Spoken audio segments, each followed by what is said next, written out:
Para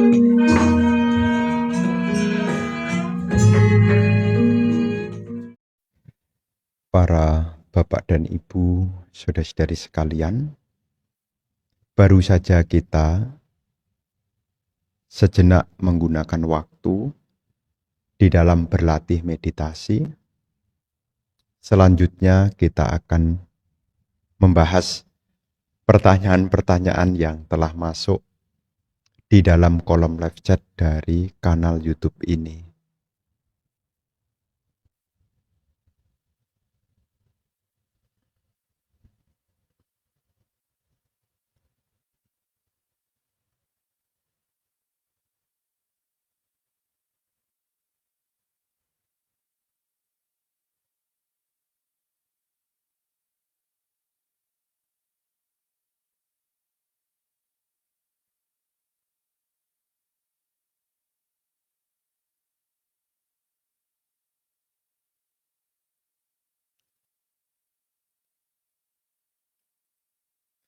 Wandami Bante,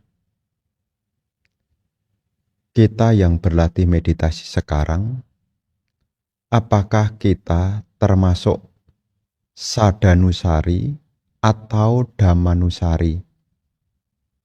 Yang manakah yang terbagus, tercepat untuk mencapai Nibbana? Apa yang harus kita lakukan untuk lekas mencapai? Bapak dan Ibu, saudara-saudari sekalian, berkenaan dengan Sadanusari dan juga Dhammanusari, ini berkenaan dengan pemasuk arus. Seseorang menjadi pemasuk arus, ada yang disebut sebagai Sadanusari. Sadanusari itu adalah seseorang menjadi seorang pemasuk arus dengan kekuatan keyakinan. Setelah dia mendengar, dia yakin sekali dan dia berlatih dengan sungguh-sungguh. Kemudian Dhammanusari itu adalah seseorang yang menjadi pemasuk arus dengan menganalisis Dhamma. Jadi kalau ibu bapak berlatih meditasi, kemudian meditasinya mengedepankan tentang anicca, dukkha, dan anatta, maka kategorinya adalah Dhammanusari. Ya, Dhammanusari itu adalah mencoba untuk melihat segala hal dengan analisis. Menandai ini anicca, ini dukkha, ini anatta, nanti juga akan menjadi seorang pemasuk arus. Ranahnya adalah meluruskan pandangan. Seperti pandangan sehubungan dengan yang semula dia melekat pada Sakkaya Ditthi bisa ditinggalkan. Melalui apa? Analisis Dhamma. Namanya Dhammanusari. Sedangkan Sadanusari itu karena keyakinan. Kekuatan darah parami, kemudian dia mendengar dengan keyakinan, ya, seketika dia bisa mencapai. Nah, ini Sadanusari. Seperti kisah tentang Bante Kondanya. Ya, mendengar dari Sang Buddha, termasuk juga kisah tentang Bante Sariputta. Ya, kisah tentang Bante Sariputta itu mendengar dari Bante Asaji hanya sedikit saja. Ya, tidak perlu waktu yang lama, tidak perlu penganalisisan, sedikit saja. Langsung bisa mencapai. Namanya Sadanusari. Nah, kalau kedua hal ini untuk mencapai Nibbana, mana yang lebih cepat? Ini kembali kepada orang yang bersangkutan. Ya, kepada orang yang bersangkutan. Karena kemampuan untuk menjadi seorang arahanta, ya, ini tidak lepas dari setiap individu tergantung dari latihannya bagaimana. Tapi kalau dianalisis dari dua perbedaan tadi, antara Sadanusari dengan Dhammanusari, maka lebih cepat, kalau menggunakan analisis ya, lebih cepat menggunakan Dhammanusari. Kenapa? Dia langsung berwipasana. Tanpa melalui pelatihan-pelatihan sampai mahir di dalam jana. Ya. Tanpa melalui pelatihan-pelatihan dalam jana. Dia langsung menggunakan objek, yakni nama rupa ditinjau dari anicca, dukkha, dan anatta. Dianalisis. Ini meditasi pandangan terang. Menganalisis tentang nama rupa ini yang anicca, yang dukkha, yang anatta. Nah, ini cara berwipasana tanpa melalui yakni ketenangan dulu. Ya, jadi tanpa melalui ketenangan di sini artinya ketenangan yang dalam. Ya, seorang yogi tidak berlatih dari pencapaian jana dulu. Ya, dia cukup di dalam ketenangan, sebutannya adalah upacara samadhi. Setelah dia punya ketenangan yang memadai, dia kemudian bergeser pada pelatihan wipasana. Tidak sampai di dalam appana samadhi. Appana samadhi tidak sampai dalam pencapaian jana-jana. Nah, jadi dia lebih cepat secara analisis. Tapi lagi-lagi kemajuan spiritual itu bergantung dari usaha. Kalaupun dia sadanusari, dia latihan dengan lebih cepat, lebih giat, lebih tekun, ya tentu dia juga sama mencapainya juga. Begitu ya.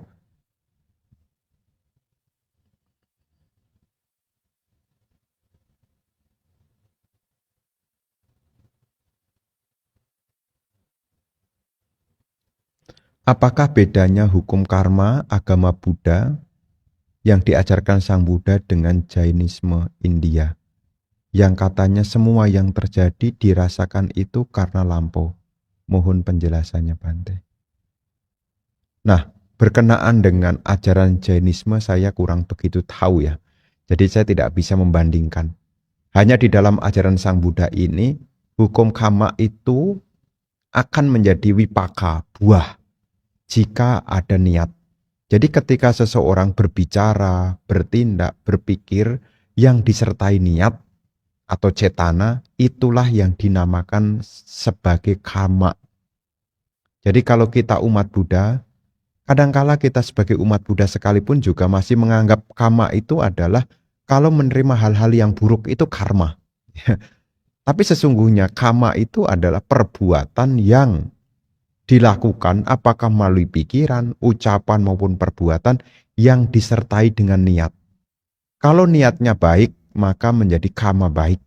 Kalau niatnya buruk, jadilah karma buruk. Buah dari karma baik disebut sebagai kusala wipaka.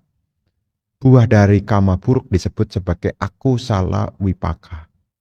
Ya, jadi di dalam karma ini ada karma lampau, ada karma sekarang. Lampau mempengaruhi sekarang, tetapi sekarang ini yang akan menentukan ke depannya. Jadi di dalam ajaran Sang Buddha ini, karma itu berbicara tentang apa yang kita lakukan, yang disertai dengan cetana. Karena ada keyakinan lain, apapun yang dilakukan disengaja atau tidak disengaja, ya dia disebut karma. Tapi di dalam ajaran Sang Buddha tidak demikian. Perbuatan yang dilakukan baik melalui pikiran, ucapan, maupun perbuatan, baru disebut karma itu kalau ada cetananya. Jadi kalau kita tidak sengaja ya tidak disebut sebagai karma. Jadi kalau seandainya Anda naik mobil, kemudian tiba-tiba ada kucing nyebrang, kucingnya tertabrak, Anda tidak melakukan karma buruk. Kenapa? Karena Anda tidak punya niat untuk menabrak kucing itu. Ya. Jadi ada sebagian umat ketakutan. Waduh, karma buruk nih nabrak. Enggak. Kecuali kita sengaja mengarahkan kepada kucing misalnya. Ya, jadi karma buruk. Tapi kalau seandainya kita berkendara tiba-tiba kucingnya nyebrang tanpa sepengetahuan kita, ya, kemudian terlindas, ya kita tidak ada karmanya. Kenapa? Karena kita tidak ada niat untuk membunuh. Tidak ada niat untuk mengambil kehidupan. Maka secara Buddhis ini tidak disebut sebagai karma. Kenapa? Karena tidak ada cetana. Begitu ya.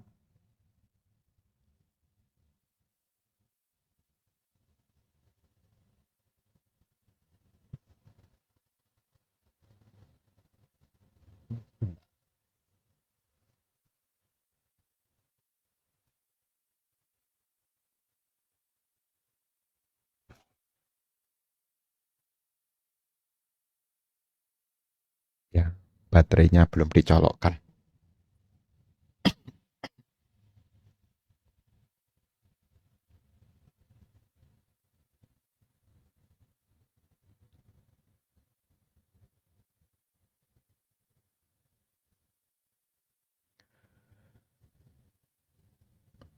Ada anak pengemis yang cacat, dipatahkan tangan kaki oleh komplotan. Karma lampau apa yang bersangkutan telah lakukan sehingga demikian sengsaranya?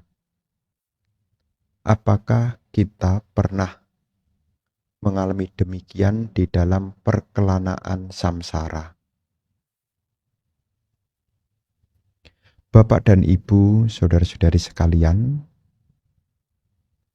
berkenaan dengan apa yang ditanyakan tadi, apa yang seseorang peroleh secara tinjauan karma tidak lepas dari perbuatan.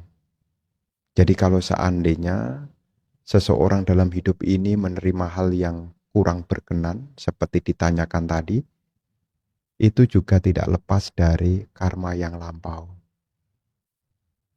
Ibu bapak bisa membaca di dalam Majjhima Nikaya yang berjudul Culak Kamawibangga. Di dalam Culak Kamawibangga Sutta itulah salah satu khotbah yang menceritakan tentang sebab perbuatan dan akibat dari perbuatan. Jadi sebab dari perbuatan dan akibat dari perbuatan itu diurai di sana, di dalam Culak Kamawibangga. Nah, seseorang yang sakit-sakitan disebut di sana karena dia juga melukai. Jadi kalau mengalami cedera, ya itu juga tidak lepas dulu juga pernah menganiaya. Sebagai akibatnya di sekarang dia berbuah akibat perbuatannya ya menerima demikian. Apakah dalam samsara kita pernah mengalami demikian? Ya mungkin pernah juga, mungkin kekuatannya ya beda-beda. Karena pada dasarnya pelanggaran sila itu, ya salah satunya sila pertama ya. Ya, kalau tidak membunuh berarti kita menyakiti. Kita bisa melihat kok. Dari kehidupan kita sekarang, ya tentu di antara kita pasti punya niat pernah melakukan, yakni tindakan penganiayaan. Tapi apakah sampai parah ya tidak tahu juga. Karena setiap orang kan beda-beda. Jadi di sini ibu bapak berkenaan dengan melihat apa yang dialami oleh seseorang itu tidak lepas dari kama masing-masing. Seperti yang dituang dalam Abhinha Pacawekana, kalianak wapapakangwa tasa dayado bawisami.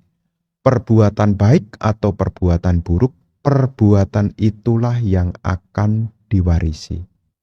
Jadi apa yang diwarisi seseorang sekarang, ini juga tidak lepas dari apa yang lampau pernah dilakukan. Makanya peran dari sekarang adalah membuat hal-hal yang baik. Supaya apa?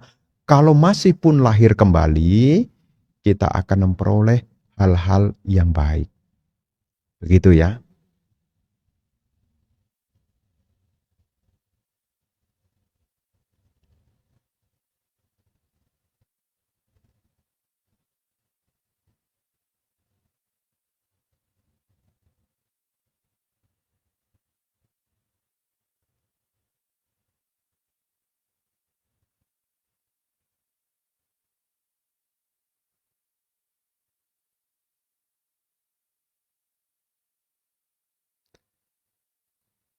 Selamat sore Bante.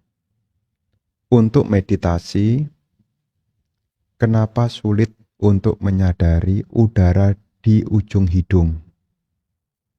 Apakah boleh diganti dengan fokus di perut? Dan ketika menyadari napas natural, kenapa rasanya seperti tidak natural? Mohon tipsnya. Bapak dan Ibu, saudara-saudari sekalian, cobalah sewaktu berlatih, latihannya tidak terburu-buru. Misalnya, Anda ambil sikap yang nyaman. Ya, jadi sikap duduk yang nyaman. Ya, tulang punggungnya ditegakkan. Pada saat menegakkan tulang punggungnya ini, berlatihlah untuk berkesadaran. Supaya apa? Mengkondisikan dari awal sudah mulai tenang. Ya jadi ibu bapak nanti di rumah Kalau Anda ingin berlatih anapanasati, diawali dari apa? Duduk yang nyaman dulu. Jangan buru-buru.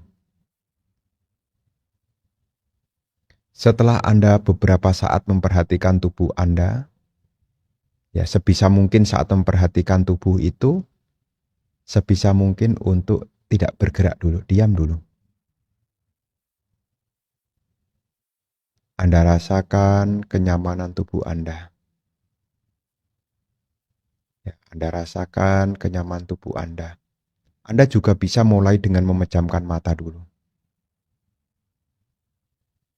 Kalau pikirannya masih bercabang, tunggu dulu. Jangan buru-buru memperhatikan nafas.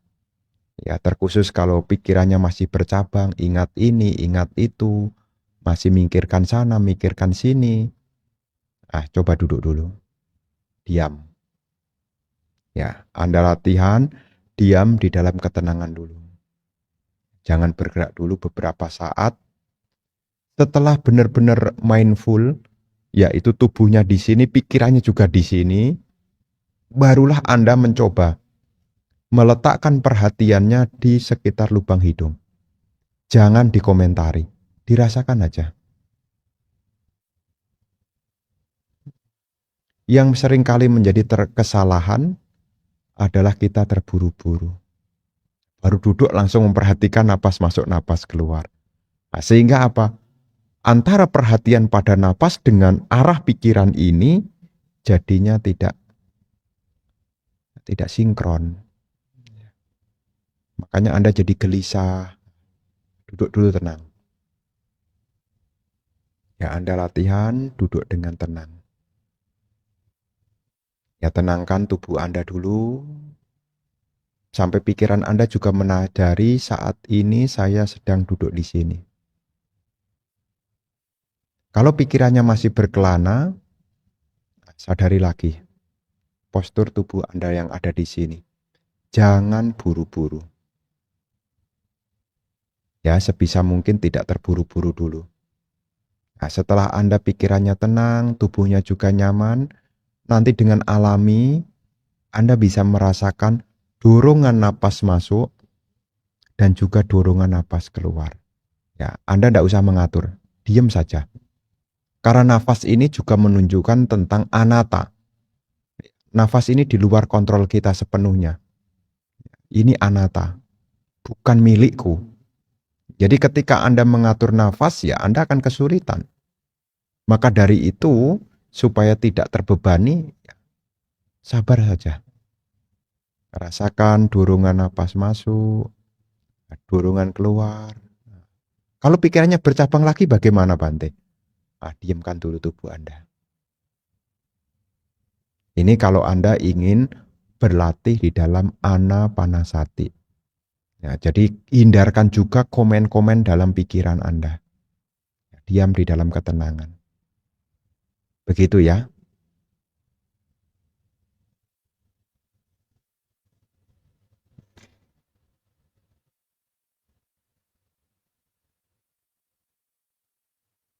Ya, tadi ada masalah sedikit. Ya, selanjutnya pertanyaan berikutnya.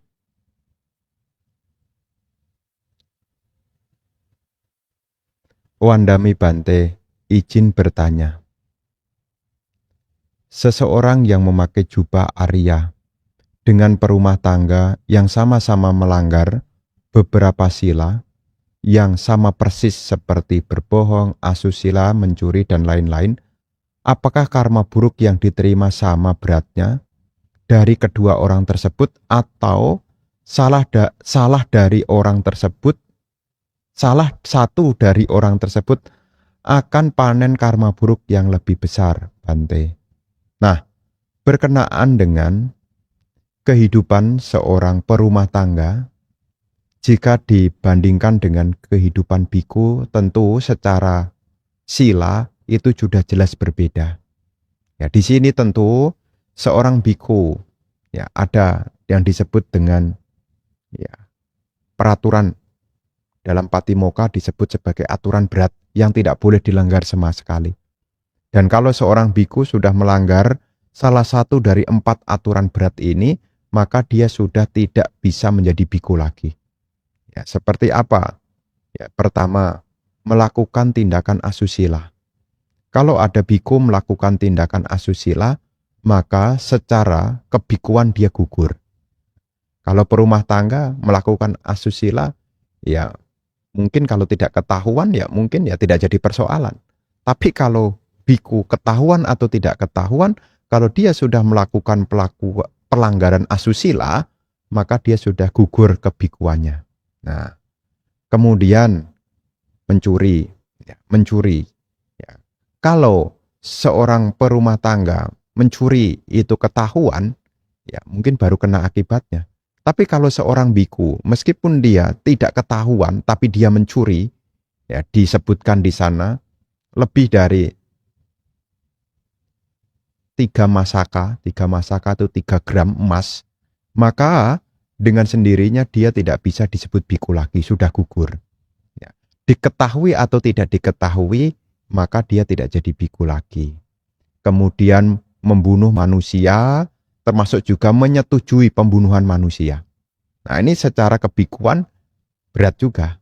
Ya. Termasuk juga yakni mengaku-ngaku, ya, punya kemampuan di atas manusia rata-rata. Ini juga kebohongan yang besar. Ya. Kalau perumah tangga berbohong demikian mungkin tidak menjadi berat ya. Tapi kalau biku ya tentu berat karena ini juga aturan yang berat. Namanya parajika. Ya. Ini tidak boleh dilanggar sama sekali oleh seorang biku. Maka ketika ditanya apakah perbuatan yang dilakukan oleh seorang biku dengan yang dilakukan oleh seorang umat, apakah nanti karma buruknya itu jauh lebih besar yang mana? Kita bisa melihat sendiri dari sini. Di kehidupan sekarang ya, berbuah dalam kehidupan sekarang. Ya tidak hanya yang akan datang, tapi yang sekarang kita bisa melihat ya di kehidupan sekarang. Ya dia tidak bisa jadi biku lagi. Ya, kalau perumah tangga mungkin awalnya mungkin melanggar sila, kalau dia sudah di atas 20 tahun, kalau dia tidak pelanggaran sila yang berat ya, kalau perumah tangga ya bisa ditasbih menjadi biku. Tapi kalau biku kalau sudah melakukan pelanggaran berat, selamanya dia tidak bisa ditasbih menjadi biku lagi. Ya.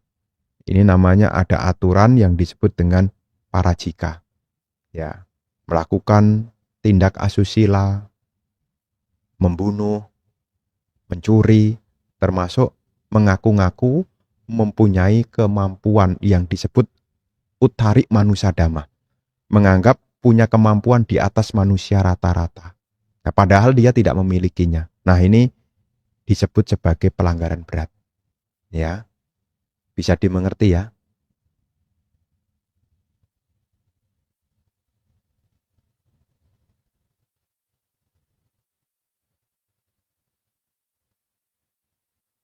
Namo Buddhaya. Mohon maaf sebelumnya. Apakah seorang bante boleh memakai kawat gigi atau behel bante? Terima kasih sebelumnya. Berkenaan dengan pemakaian kawat gigi, ya tentu di sini kan ada pertimbangan. Ada beberapa orang memakai kawat gigi, ya untuk melindungi gigi. Mungkin dia sakit gigi ya. Ya, mungkin secara medis, secara norma sosial masih bisa diterima. Masih bisa diterima. Tetapi kalau niatnya untuk memperindah diri itu sudah lain ceritanya. Nah, jadi di sini memang tidak masuk di dalam patimokkha. Ya, seorang biku tidak boleh masang behel itu tidak ada. Hanya di sini akan kembali kepada masyarakat. Bagaimana pandangan masyarakat itu? Karena ada aturan yang tertulis dan juga ada aturan yang berlaku di masyarakat sebagai yaitu kepantasan. Ya tidak hanya behel, contoh sederhananya adalah merokok. Di dalam Winaya tidak juga disebutkan, biku tidak boleh merokok. Ya. Tetapi secara kepantasan di masyarakat saat ini juga belum menerima, ya artinya apa? Menganggap bahwasanya merokok itu tidak patut untuk dilakukan bagi biku. Padahal secara Winaya ya tidak ada. Ya, jadi ini kembali kemana? Ya, kalau di Winaya tidak ada, ya kembali ke masyarakat. Jadi berkenaan dengan ada pemakaian behel, termasuk juga ya mungkin Anda melihat ya yang lain, ya mungkin ada yang pakai sepatu dan yang lain-lain. Ya kalau itu di masyarakat memang diperlukan saat itu kan kita tidak bisa apa-apa. Contoh kalau tinggal di musim yang dingin, ya kalau di para biku yang tinggal di musim dingin sana, tinggal di Amerika, tinggal di Eropa, ya kalau musim dingin pakai telanjang kaki ya tidak bisa tahan. Mau tidak mau harus pakai penutup penutup kaki juga. Jadi di sini ibu bapak termasuk penggunaan hal-hal yang ya di masyarakat lah yang akan menjadi penilainya. Kalau di masyarakat itu dianggap oh tidak pantas ya, sebagai biku juga tidak patut untuk melakukannya. Ya, karena muncul di dalam winaya itu juga ada aturan-aturan yang tidak tertulis. Kembali kepada ya masyarakat, ya kepada kepantasan masyarakat. Ya seperti misalnya ya ada buah, ya buah seperti buah apel, ya buah pisang, ya. Itu cara makannya pun juga beda-beda. Ya. Di masyarakat tertentu, kalau buah itu langsung digigit, ya dianggap kurang pantas. Padahal yang di dalam winaya itu yang tidak boleh digigit itu adalah bongkahan nasi. Ya bongkahan nasi. Ya, menggigit bongkahan nasi. Jadi di sini kembali ke masyarakat. Ya. Kalau masyarakat di mana kita berada itu kemudian menerima, ya tentu tidak jadi persoalan. Kalau tidak menerima, ya kita yang harus menyesuaikan. Ya, jadi nanti dilihat dulu, ya kasus demi kasusnya. Pemakaiannya apakah karena alasan kesehatan, ya kan bisa jadi juga. Ya, ya seperti penggunaan kacamata. Ya, penggunaan kacamata ini kan karena penglihatannya berkurang. Mau tidak mau ya harus pakai karena kalau tidak pakai tidak kebaca tulisan di depan. Ya, dan ini diperkenankan di masyarakat juga. Ini salah satu saja, ya.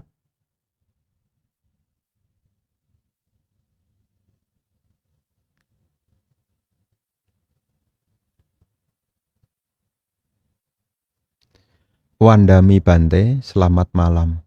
Mohon dijelaskan bedanya latihan meditasi samatha bhavana dan meditasi vipassana bhavana. Ya sebetulnya ini sudah populer di masyarakat ya. Ya karena bertanya ya saya berusaha untuk menjawab juga. Meditasi samatha adalah meditasi ketenangan. Capaiannya adalah mencapai jana. Apa yang dilakukan oleh seorang meditasi dalam samatha menekan pancaniwarana. Ya.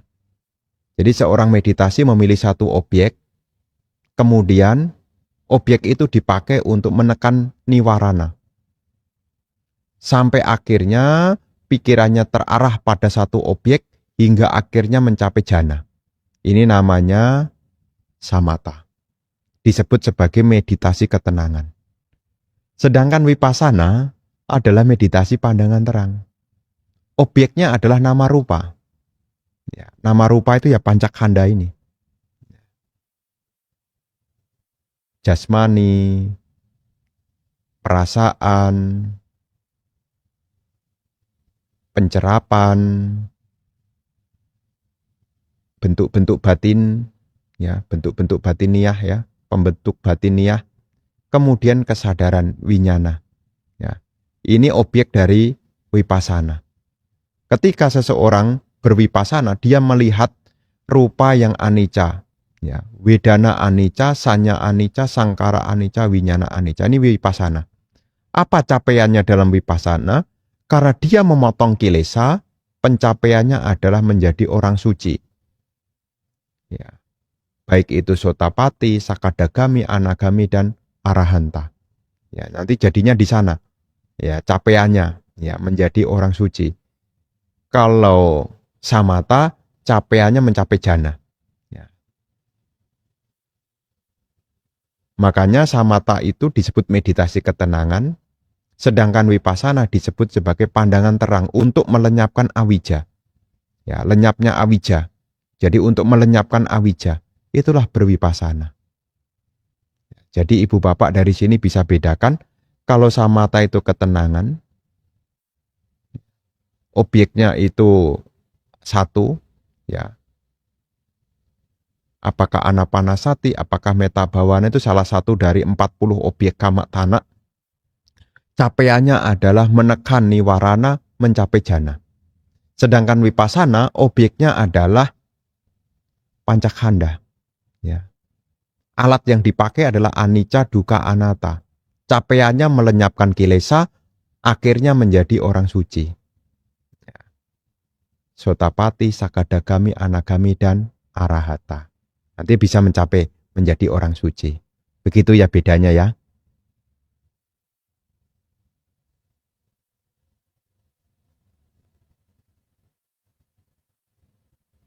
Wandami Bante izin bertanya. Bagaimana menyadari kalau ini godaan mara atau pengotor batin, Bante? Anumodana. Bapak dan Ibu, saudara-saudari sekalian, berkenaan dengan pengotor batin. Kapan munculnya? Sebetulnya saat terjadinya kontak. Kita punya pintu indria. Ketika pintu indria, kita bertemu dengan objek, terjadilah pasa, namanya kontak. Ada pintu indria, ada objek indria, ada kesadaran indria bertemu, terjadilah yang disebut dengan kontak. Setelah ada kontak akan muncul wedana. Nah, dari wedana inilah nanti akan memunculkan yaitu tanha, seperti apa yang di dalam Paticca Samuppada. Ya. Salayatana pacaya pasa, pasa pacaya wedana, wedana pacaya tanha, tanha pacaya upadana. Jadi untuk mengetahui kilesa atau mara, ya kilesa mara, pengotor batin itu muncul, ya pada saat kita bertemu dengan objek, di situ kita harus hati-hati. Kalau pada objek yang menyenangkan akan menjadi loba. Kalau objeknya tidak menyenangkan, jika diperhatikan terus-menerus tanpa disertai dengan kebijaksanaan, akan menjadi dosa. Dosa itu kebencian. Jadi ketika nanti kita kontak, apakah mendengar suara, ataukah melihat bentuk, pada saat terjadinya kontak, di situ akan muncul perasaan senang atau tidak senang. Senang atau tidak senang. Karena kalau senang, maka akan mendorong munculnya loba kalau tidak dihati-hati. Kalau tidak direnungkan tujuan sebenarnya, kayak makan begitu ya. Ketika melihat makanan yang enak, ya, kalau tidak diingat tentang tujuan sebenarnya dari makanan, itu akan memunculkan yaitu kilesa. Ya, loba itu akan muncul. Pengen lagi, pengen lagi, pengen lagi. Itu dari hal yang sederhana. Ya. Ketika mungkin kita ngambil banyak kemudian ditegur orang, jangan banyak-banyak, yang lain itu juga perlu. Mendengar kalimat yang tidak menyenangkan ini, jika tidak disertai dengan kebijaksanaan, pengertian yang benar, jadi tersinggung, ya, jadi dosa. Nah, jadi di sini ketika melihat ya fenomena, baik itu indria mata, telinga, aroma juga, di saat bertemu dengan objek, disitulah kewaspadaan harus dimunculkan. Jangan sampai ini menyenangkan digenggam, ini tidak menyenangkan dibenci. Nah itu sudah kemakan, namanya mara kilesa. Ya kilesa mara. Ya penggoda batin berupa pengotor batin. Jadi kita tidak akan berkembang karena saat itu dikuasai oleh mara. Maka dalam salah satu kebiasaan para biku, saat makan itu membaca perenungan. Pati sangka yoniso, nah, pindah patang pati sewami, merenungkan tujuan sebenarnya. Ya saya makan makanan ini bukan untuk kesenangan, bukan untuk pemabukan, bukan untuk memperindah tubuh, dan seterusnya itu. Yang seringkali kalau ibu bapak pernah dengar. Ya, tujuannya apa? Ini untuk mencegah agar tidak dikuasai oleh loba. Merenungkan tentang tujuan sebenarnya. Jadi di sini kapan kita menandainya kilesa itu muncul di saat terjadinya kontak indria. Nah, kontak indria. Karena di mana ada kontak kalau tidak diwaspadai akan membangunkan yaitu kama canda. ya, kesenangan indriawi. Ya, kalau kama canda tidak terpenuhi akan muncul yaitu biapada, ketidaksukaan. Ya, ini bisa muncul. Itu. Jadi ingin tahu bagaimana menandainya ya saat kontak. Makanya kita di dalam ajaran Sang Buddha kita dikenalkan tentang indriya sangwara. Ya, selain sila sangwara juga ada indriya sangwara. Untuk apa? Ya sebetulnya untuk mengendalikan agar pengotor-pengotor batin ya tidak menguasai batin seseorang. Maka itulah yang dikenal dengan indriya sangwara, pengendalian pintu indriya. Ada sila sangwara, ada indriya sangwara, ada penghidupan yang bersih, ajiwa parisudi, termasuk perenungan tentang penggunaan kebutuhan. Itu juga ada di sana. Untuk apa? Supaya kilesa yang semula tidak muncul, jangan sampai muncul. Dan kilesa yang sudah muncul bisa ditinggalkan. Ya, begitu ya.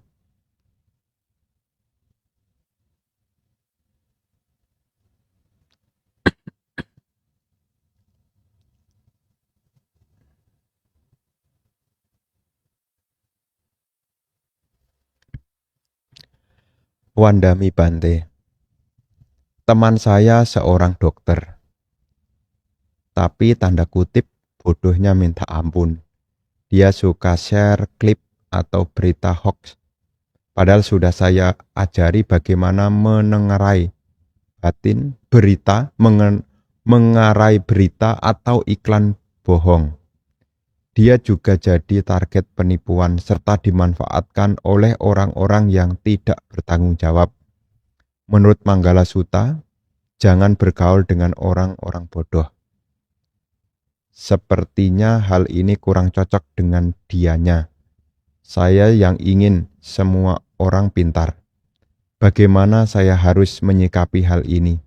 Menjauhkan diri atau tetap menolong? Terima kasih Bante. Tentu sebagai kalyana mita, orang yang baik, jika ada kesempatan untuk menolong ya tentu tolong. Ya, kalaupun dia ada hal yang alfa yang dia tidak ketahui, ya tentu kita kalau punya kemampuan, punya kesempatan tolonglah. Kenapa? Selain kita membantu dia, satu sisi kita juga membuat karma baik untuk diri sendiri.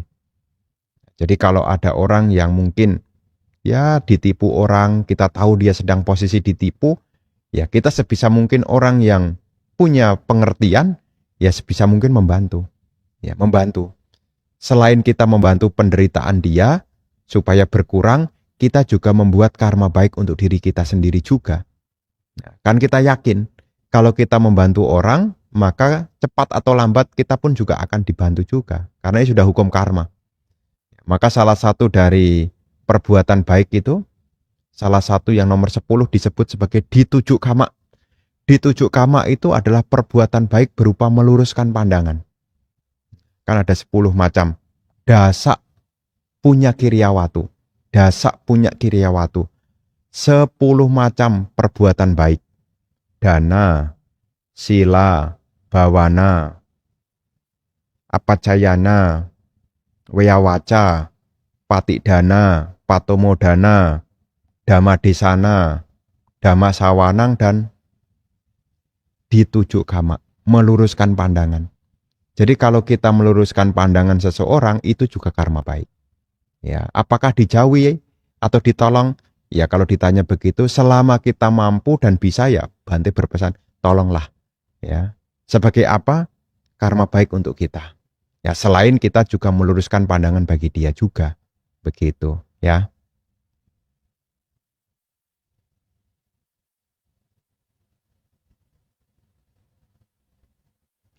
Wandami Bante. Ucapan bela sungkawa Buddhis di medsos lebih tepat dengan sabe sangkara anicca, semoga terlahir di alam bahagia, atau sangwega cita. Arti harafiahnya apa? Mohon pencerahannya, Bante Panemodana. Bapak dan Ibu, saudara-saudari sekalian, sabe sangkara anicca itu artinya adalah segala bentukan tidak kekal adanya.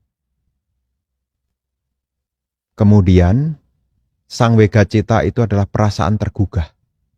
Sang wega itu ketergugahan, cita itu adalah pikiran tergugah. Jadi saat kita mendengar ada berita tentang kedukaan, sebetulnya kita digugah.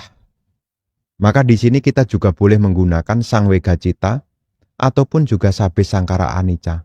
Selama itu diniatkan untuk menggugah, bukan sekedar wacana, tetapi menggugah diri kita sendiri juga supaya kita menyadari kehidupan ini tidak ada yang kekal. Sang wega, ketergugahan. Ya, ketergugahan. Kemudian kalimat berikutnya, kalaupun Anda punya pengharapan baik, ya tidak apa juga. Ya, kemudian Anda tulis, semoga dengan kebajikan yang selama ini telah dilakukan, semoga mengkondisikan, mendiang, berbahagia. Saya pikir ini juga tidak jadi masalah juga. Ya. Nanti keluarga yang menerima pun juga mendapat ya penguatan dari apa yang kita tulis tadi. Ya, jadi di masyarakat itu ada yang menggunakan sabe sangkara anicca, ada yang menggunakan sang wega cita. Ini kembali kepada ya kecocokan masing-masing. Ya, kecocokan masing-masing. Mau pilih yang mana? Ya memang awal-awal dulu kita menggunakan istilah sabe sangkara anicca. Kemudian muncul belakangan menggunakan istilah lagi yaitu sang wega cita. Ya. Bukan turut berduka cita ya, bukan turut berduka cita. Tapi ungkapannya menjadi sang wega cita. Pikiran bukan pikiran berduka, tapi pikiran tergugah. Kalau turut berduka cita kan artinya cita itu kan pikiran, duka itu kan artinya menderita. Masa kita turut menderita? Maka secara Buddhis ya secara Buddhis kemudian kita menggunakan yaitu sang wega tergugah. Pikiran kita tergugah. Mendengar kabar itu harapannya adalah pikiran kita juga tergugah bahwasanya semua makhluk akan mengalami kematian, kita pun juga akan mengalami kematian. Sebelum kematian itu datang, menggugah kita untuk ayolah berbuat baik, ayolah berbuat baik. Jangan menunda, toh kita juga akan mengalami kematian juga.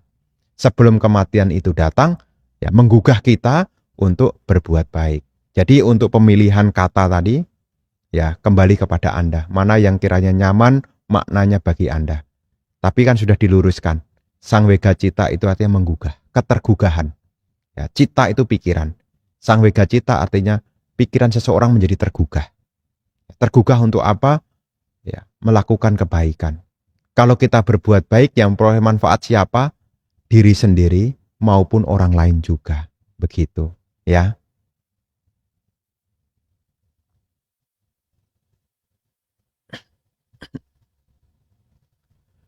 Wandami Bante,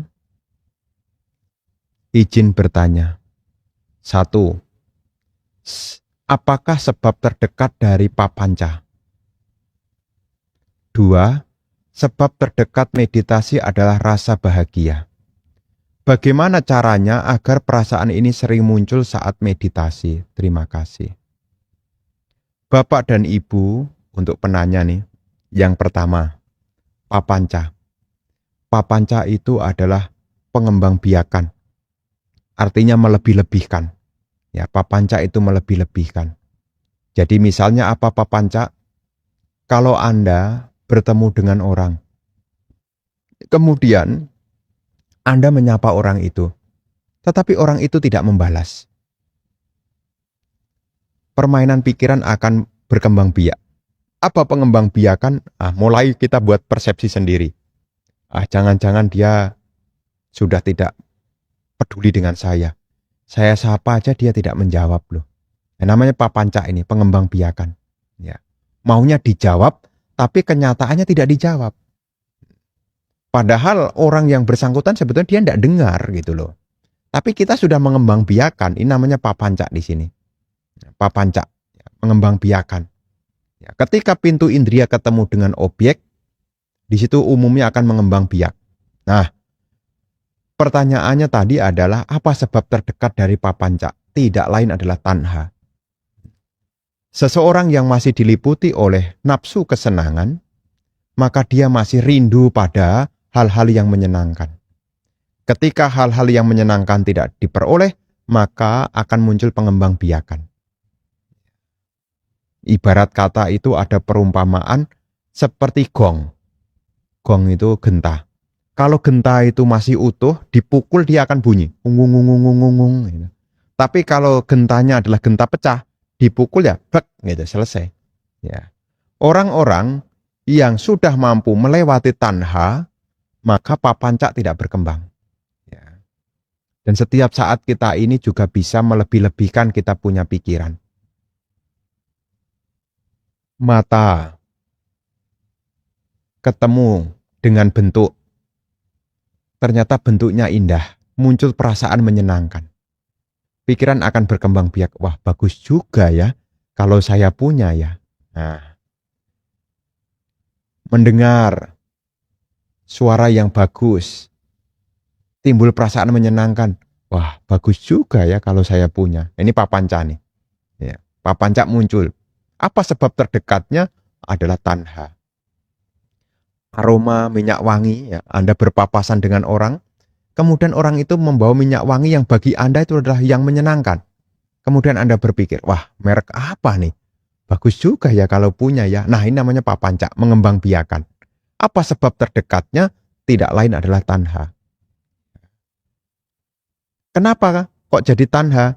Ya karena kalau Anda punya yang sama dengan orang lain muncul, yaitu mana? Kesombongan. Ya, jadi selain ada tanha, yang menjadi pemunculan dari papanca ini adalah mana, kesombongan. Ya. Butuh pengakuan ceritanya. Ya. Selain pengalaman menyenangkan, itu tanha, Anda juga rindu ya pada pengakuan. Ya, tadi seperti kisah ketemu dengan orang tidak disapa, padahal butuh pengakuan, tapi tidak disapa tuh. Mengembang biak pikiran yang negatifnya. Ya, kalau minyak wangi tadi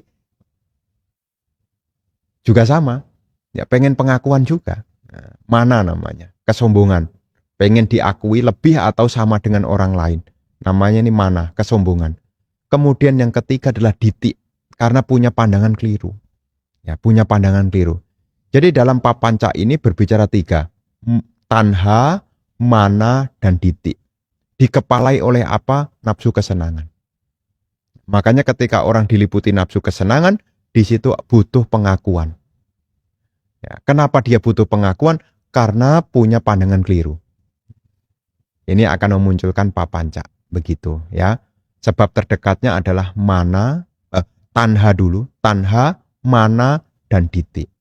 Ya, tanha itu adalah nafsu kesenangan, ya. Tanha itu nafsu kesenangan, mana itu kesombongan, ditik itu adalah pandangan keliru, begitu ya. Terus lanjutannya. Sebab terdekat dari meditasi adalah bahagia. Bagaimana cara memunculkan perasaan bahagia? Salah satu yang bisa kita gunakan adalah mengingat kebaikan yang kita lakukan. Mungkin Anda berdana. Anda ingat dari berdana yang Anda berikan kepada orang lain, itu akan menghasilkan pengalaman bahagia. Kalau bukan dari berdana adalah dari praktek sila. Ya, dari praktek sila. Dari praktek sila itu pun juga akan menghasilkan perasaan bahagia. Contohnya bagaimana? Kalau ibu bapak di rumah sedang tidak ngapa-ngapain, kemudian duduk merenungkan. Dalam satu hari ini saya tidak membunuh makhluk hidup. Dalam satu hari ini saya juga tidak mencuri. Dalam satu hari ini saya tidak berasusila.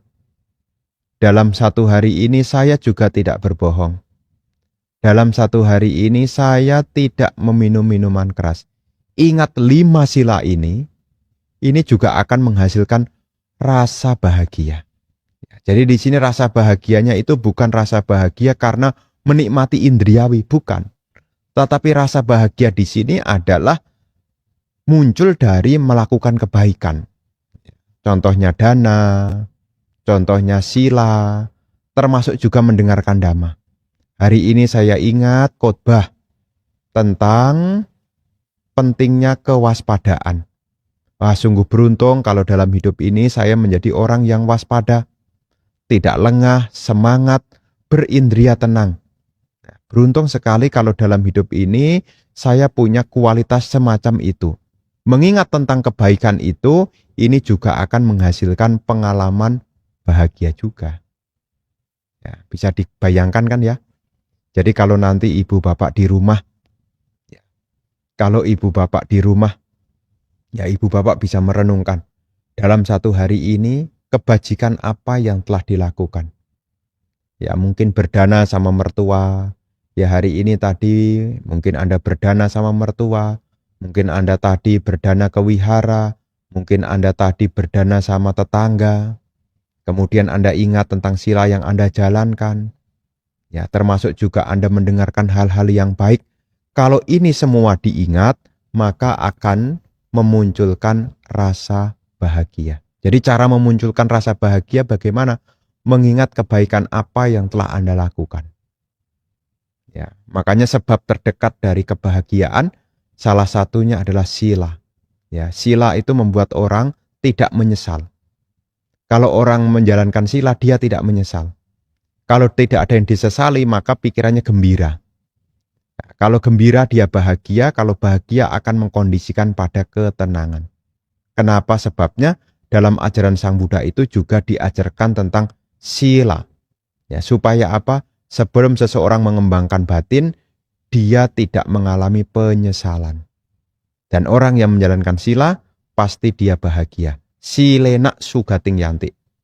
Ya, jadi orang yang menjalankan sila juga bisa mengarah kepada kelahiran di alam bahagia. Tidak hanya kelahiran bahagia. Orang yang punya sila, hidup sekarang pun juga akan bahagia juga. Begitu ya.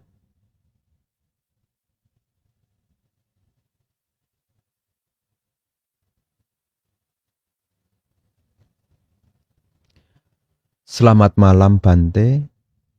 Saya ada 2 pertanyaan.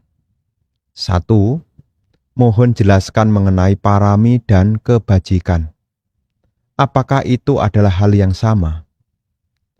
Bapak dan Ibu, saudara-saudari sekalian, berkenaan dengan parami dan punya, ya, punya itu artinya kebajikan, adalah hal yang berbeda.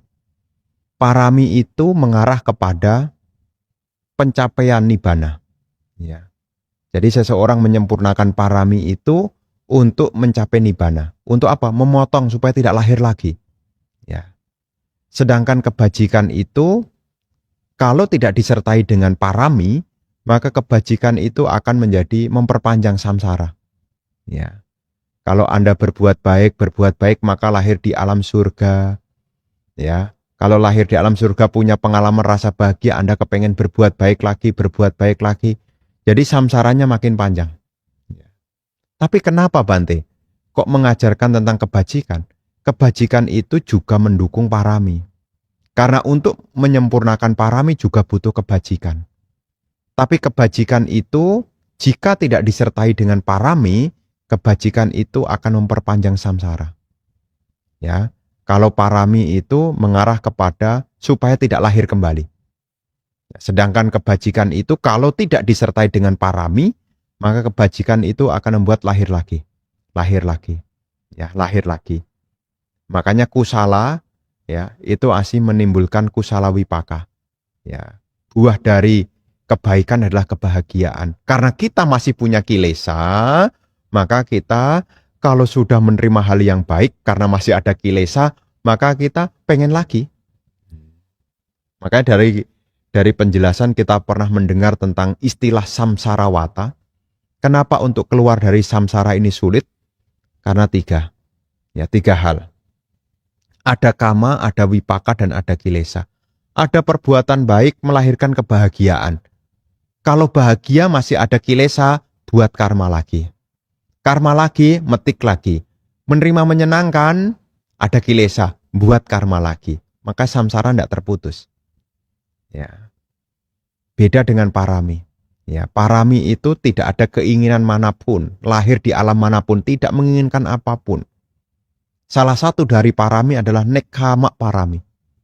Ya, nekkhamma parami itu tidak ada keinginan untuk lahir dimanapun. Ya, baik itu sugati maupun alam yang lebih tinggi dari alam sugati, rupa bumi maupun arupa bumi, tidak ada keinginan di dalam lahiran di sana. Kenapa? Itulah kesempurnaan dari nekkhamma.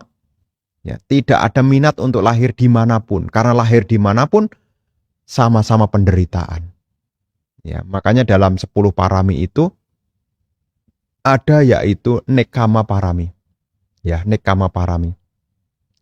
Dalam kebajikan ada dana. Dana parami ada, dana punya ada. Dalam parami ada, sila parami ada, dalam punya juga ada. Sila punya. Ya. Kalau dalam parami, ya nomor 3 ini nekama. Ya. Tapi kalau dalam punya itu adalah bawana. Bawana. Jadi kalau punya itu, kebajikan itu masih mengharapkan pahala. Ya. Sedangkan parami itu sebetulnya tidak mengharapkan pahala di alam manapun. Ya, makanya nekama parami. Tidak ada ketertarikan untuk lahir dimanapun. Kenapa? Karena sudah melihat lahir dimanapun jadi apapun adalah penderitaan. Itulah sebabnya kenapa ada istilah parami. Ya. Bisa bedakan kan? Kalau parami itu nanti tujuannya untuk memutus samsara. Ya. Tapi kalau punya, istilah lainnya adalah untuk melegakan dari penderitaan, bukan memutus penderitaan, tapi yang melegakan penderitaan. Ya, jadi supaya penderitaannya tidak kelihatan banget, butuh kebajikan. Tapi kebajikan tanpa parami, ya tidak bisa memotong samsara. Tapi parami ini tidak bisa secara maju kalau tidak punya dukungan kebajikan. Ya makanya sebelum kita mengarah kepada parami, kita dianjurkan untuk berbuat baik dulu. Ya, berbuat baik dengan perkembangan waktu, dengan kita asosiasi dengan orang-orang yang bijaksana, dari kebajikan itu kemudian nanti bergeser kepada parami. Jadi kita tidak ada minat untuk lahir dimanapun. Ya, dimulai dari mana? Harus punya kebajikan dulu. Ya, itulah sebabnya ajaran awal bagi perumah tangga namanya Anupubikata, itu berbicara tentang kebajikan. Dana sila surga. Ya, dana sila surga. Setelah dana sila surga, keempat namanya kamadinawa. Melihat bahaya. Ya, barulah yang kelima. Nekama nisangsa. Merenungkan manfaat dari melepaskan. Merenungkan manfaat kalau tidak lahir kembali. Nah, tapi sebelum sampai di sini, ajaran awal bagi perumah tangga sebutannya adalah Anupubikata. Dhamma bertahap bagi perumah tangga, Anupubikata, diawali dari dana sila. Ya, dana sila surga. Dana sila surga. Siapapun yang mengharapkan lahir di alam surga, dia harus punya 2 kondisi. 1, dia berdana, 2 juga punya sila yang baik. Dana sila lahir di surga. Nanti kalau sudah lahir di surga,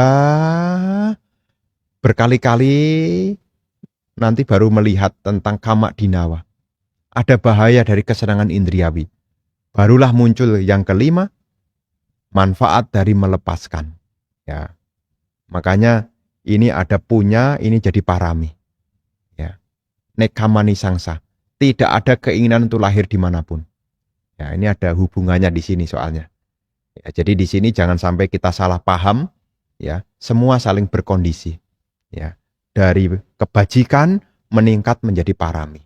Ya, seperti apa yang diajarkan Sang Buddha di dalam Anupubikata, dhamma awal bagi perumah tangga.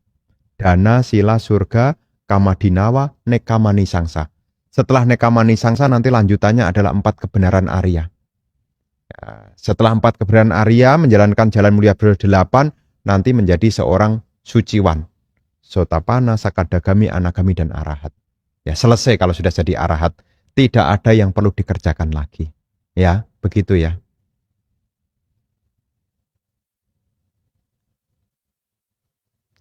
Mengapa Buddha itu tidak ada yang berjenis kelamin wanita ya? Apakah ada penjelasannya?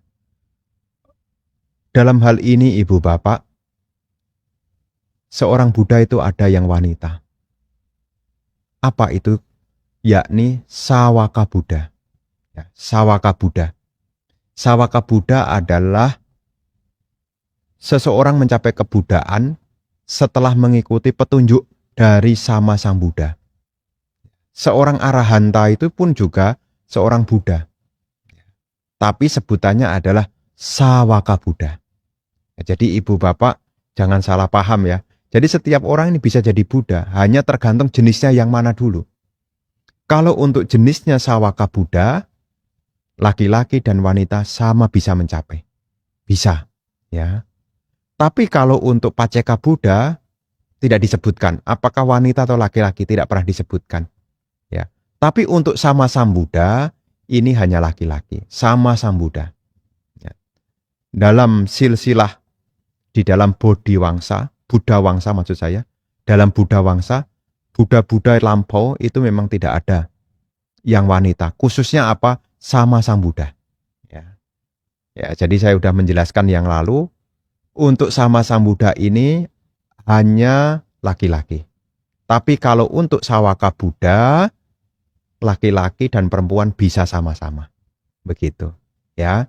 Jadi dalam Buddhis ini ada 3 istilah Buddha. Sama Sambuddha, Paceka Buddha, dan Sawaka Buddha. Nah, kalau Sama Sambuddha ini tidak semua orang punya. Ya. Bahkan laki-laki sekalipun juga belum tentu jadi. Ya. Karena untuk menjadi Sama Sambuddha, seseorang harus bertekad dulu di depan Buddha yang hidup. Ya. Seperti kisah Pertapa Sumedha, untuk menjadi Buddha Gotama, beliau bertekad di depan Buddha Dipangkara. Dan harus ketemu Buddha hidupnya, Buddha Dipangkara. Nggak bisa kita pakai pohon Bodhi begitu, nggak bisa. Ya, kemudian gambar Buddha bertekad, nggak bisa. Ya, makanya sangat langka kemunculan para Buddha, khususnya Sama Sambuddha. Kenapa langka? Karena bertemu dengan Buddha hidup aja udah sulit. Ya. Sudah sulit. Bahkan bumi yang kita tempati ini disebut sebagai Badakapa. Ya. Hanya ada 5 Buddha yang menempati. Dan ini sudah sangat bagus sekali. Ya. Bahkan bumi yang lain malah tidak ada Buddhanya. Bumi yang kita tempati ini, yang lalu, ya, Kasapa, Kakusanda, Konagamana, ya, Buddha Gotama, dan yang akan datang adalah Buddha Meteya. Bagaimana mau ketemu Buddha hidup? Ini sangat sulit sekali. Wong kita aja sekarang aja tidak bertemu, ya, tidak bertemu. Makanya untuk menjadi Sama Sambuddha itu tidak gampang. Dan salah satu syarat untuk menjadi Sama Sambuddha, orang itu harus bertekad di depan Buddha hidup. Dan ada kualitas yang harus dimiliki. Ya, ada kualitas yang harus dimiliki. Jadi seorang bisa jadi bodhisatta itu ada kualitas yang harus dimiliki. 1, dia laki-laki. Tidak cukup laki-laki. Yang kedua, dia punya kemampuan kalau dia menghendaki, dia bisa mencapai arahata. Ya. Jadi selain dia laki-laki, dia juga punya potensi untuk menjadi seorang arahata kalau dia mau. Yang ketiga, dia bertemu dengan Buddha hidup. Yang keempat, dia adalah pertapa yang punya keyakinan kepada hukum karma. Yang kelima, dia punya abinya, penyampaian jana. Ya. Yang ketujuh, kalau berjuang dia tidak pernah takut menderita.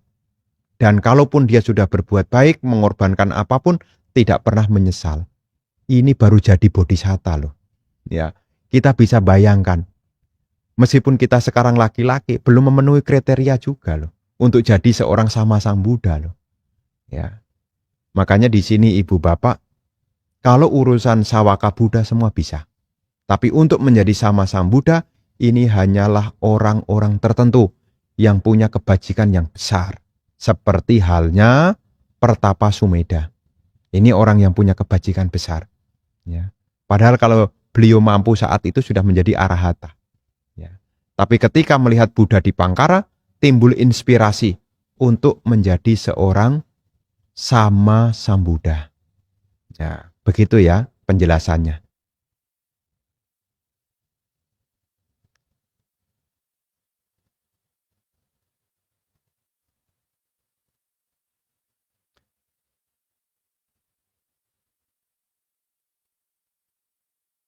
Namo Buddhaya. Selamat malam Bante, izin tanya. Kalau kasih makan burung di depan rumah sebaiknya berapa kali? Ya, lihat kondisi lah. Ya kalau dia sudah kenyang enggak usah dikasih makan lagi. Ya, lihat kondisi. Ya memang disebutkan yaitu berbuat baik hendaknya diulang-ulang. Ya, tapi jangan sampai ibu bapak kemudian juga tidak bijaksana juga. Ya, sampai menimbulkan yaitu lebih peduli dengan burung tetapi tidak peduli dengan yang di rumah ya. Jadi jangan sampai ibu bapak Kadang-kadang orang punya pandangan, ya berbuat baik itu keluar, tapi tidak dengan orang yang terdekat. Ya. Jadi ibu bapak kalau punya kebiasaan ya suka memberi makan kucing, memberi makan burung, memberi makan binatang lah intinya berbuat baik ya. Ya sebisa mungkin juga sama orang yang di rumah juga harus baik juga. Berbakti sama orang tua, merawat orang tua ya, membantu ayah dan ibu. Nah, itu karma baik juga. Jangan terlewatkan ya, jangan sampai kita fokus keluar sampai-sampai kita mengabaikan yang di rumah. Ya, yang di luar itu adalah sisi tambahannya. Ya, yang terdekat ada ibu, ada ayah, ada keluarga. Ya, berbuat baik dengan yang kelihatan, yang dekat. Ya, nanti kalau ada kelebihan mungkin keluar bisa dilakukan. Tapi jangan sampai kebalik. Fokus keluar tapi yang di dalam malah diabaikan. Kan lucu gitu loh. Oh, function sana, function sini.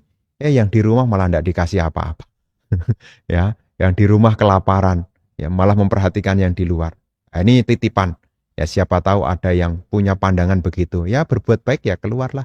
Orang bisa cari kok. Nah, tapi sebetulnya berbuat baik sama manusia itu punya nilai kebajikan di atas dari berbuat baik sama binatang. Tapi juga jangan sampai kita punya pemikiran, kalau gitu saya berbuat baik ya sama orang aja, enggak usah sama binatang. Berbuat baik itu kapanpun, dimanapun. Ya, selama bisa ya dilakukan. Ada beberapa orang terlalu fokus sama function. Ya, function lepas binatang, lepas binatang, lepas binatang. Ya. Tapi di sini tidak melihat sisi dalam. Ya kalau marah, marah saja. Kalau jengkel, jengkel saja. Ya kan nanti tidak berkembang batinnya. Ya. Kita harus menggunakan dhamma itu juga dengan bijak. Ya. Kalau kita tidak mau banyak masalah bukan dengan cara function sebetulnya. Tidak mau banyak masalah ya berpengendalian diri. Ya. Function itu sisi lain. Tapi yang jelas kalau kita punya pengendalian diri ya itu lebih penting gitu loh. Kalau kita mampu mengendalikan pikiran, ucapan dan perbuatan, maka pahala dari kebaikan itu sudah kelihatan sekarang. Ya. Mungkin sisi tambahannya baru hal-hal yang lain-lain. Ya seperti function, kasih makan burung dan lain-lain. Tapi sisi dalamnya juga harus diperhatikan. Ya mengendalikan pikiran, mengendalikan ucapan, mengendalikan perbuatan ini juga penting juga. Ya, tidak hanya aktivitas keluar yang seperti tadi ditanyakan. Ya, begitu ya.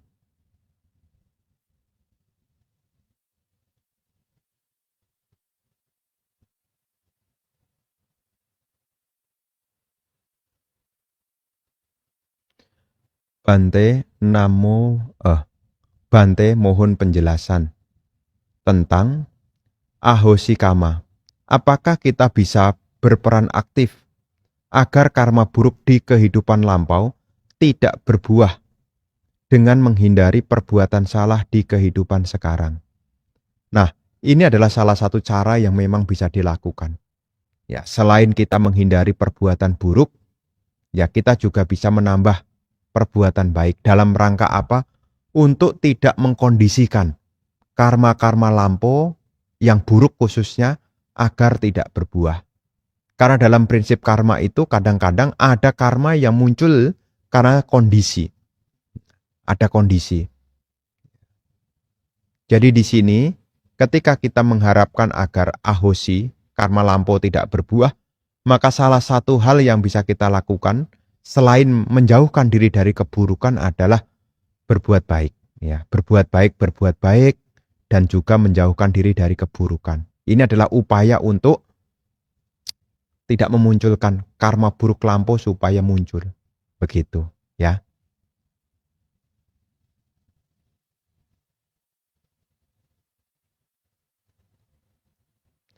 Selamat malam Bante.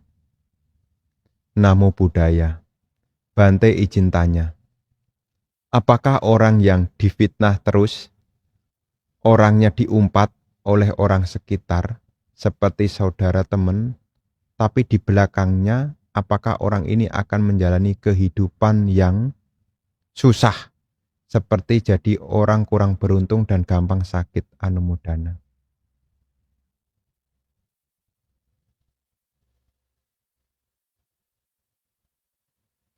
Bapak dan Ibu, saudara-saudari sekalian, memang dalam masyarakat ini, memang ada kadang-kadang kalau orang ya berkata tidak baik, kadang-kadang orang lain akan memberi sumpah. Ya, ibu bapak, setiap orang punya jasa kebajikan. Dan salah satu jasa kebajikan itu mengabulkan keinginan. Takutnya ketika kita buruk kepada orang lain, sedangkan orang lain itu punya kebajikan, takutnya yang punya kebajikan ini berkata yang tidak baik. Akibatnya apa? Mengkondisikan karma buruk bagi yang yang semula tadi berkata kasar itu loh. Misalnya nih, contohnya nih, ada orang berkata kasar kepada orang atau menfitnah kepada orang. Kemudian orang yang difitnah ini tidak terima. Kemudian dia mengucapkan yang tidak baik lah. Ya. Tapi ternyata yang difitnah atau yang dituduh ini memang tidak melakukan keburukan. Selain itu, yang difitnah ini dia punya jasa kebajikan. Nah, masalahnya itu di sini nih. Kalau memang dia punya jasa kebajikan yang besar, apa yang dia ucapkan ini bisa jadi kenyataan. Apalagi orang jujur misalnya. Orang jujur selalu berkata benar. Kemudian kalau dia berkata, kata-katanya lebih manjur daripada orang yang berbohong. Ya, maka di sini ibu bapak, kita harus berhati-hati ketika kita berucap. Ya, siapa tahu orang yang dikata-katai ini adalah orang yang punya jasa kebajikan. Mungkin dalam hidupnya dia berkata jujur terus, orang yang berpengendalian diri dalam ucapan. Ketika dia mengatakan, maka apa yang dikatakan itu bisa terjadi. Ya, seperti dalam Wataka Parita tadi. Ya, ada kekuatan yaitu saca parami. Kekuatan dari ucapan benar. Ya. Jadi kalau seseorang berucap benar, sedang marah sekalipun ya namanya manusia ini kadang-kadang orang baik sekalipun kalau sudah marah, itu juga bisa juga keluar kata-kata yang tidak disadari. Ya, sehingga apa? Ini menjadi pengkondisi ya, karma buruk bagi orang lain. Makanya kan salah satu dipesankan, jangan pernah mengganggu orang yang punya sila. Ya. Jangan pernah mengganggu orang yang punya sila. Kenapa? Membahayakan. Ya. Kalau sampai orang yang punya sila ini, kemudian dia terlepas, ya, selain memang sudah keterlaluan, ya, ini akan menimbulkan dampak yang besar. Selain juga karma buruk sendiri yang berbuah. Satu sisi memang bisa dari kata-kata dari orang yang disumpahi, itu manjur, atau memang ketika dia selesai berbicara, karma buruknya langsung berbuah. Nah, itulah hati-hatinya kenapa kita diingatkan untuk mampu mengendalikan ucapan. Ya, mengendalikan ucapan. Bahkan dalam kisah-kisah juga banyak diceritakan ya tentang bahaya dari ucapan. Ya, seperti kisah Bante Dewadatta. Ya, Bante Dewadatta itu juga bisa mengalami penderitaan karena beliau juga pernah bersumpah lewat kata-katanya juga. Makanya ketika ibu bapak ada hal yang kurang berkenan, dijaga. Ya, dijaga. Jangan sampai kita terlanjur, apalagi malah dengan sengaja. Ya, takutnya yang kita omongin, ya, memang punya kebaikan, takutnya begitu, atau memang karma buruknya berbuah langsung. Kita tidak tahu masa karma ini tidak tahu. Ya. Kalau sudah terjadi bagaimana? Ya harus berbuat baik, ya memperbaiki diri. Kalau tidak ada cara lain selain memperbaiki diri, itu yang bisa dilakukan. Ya.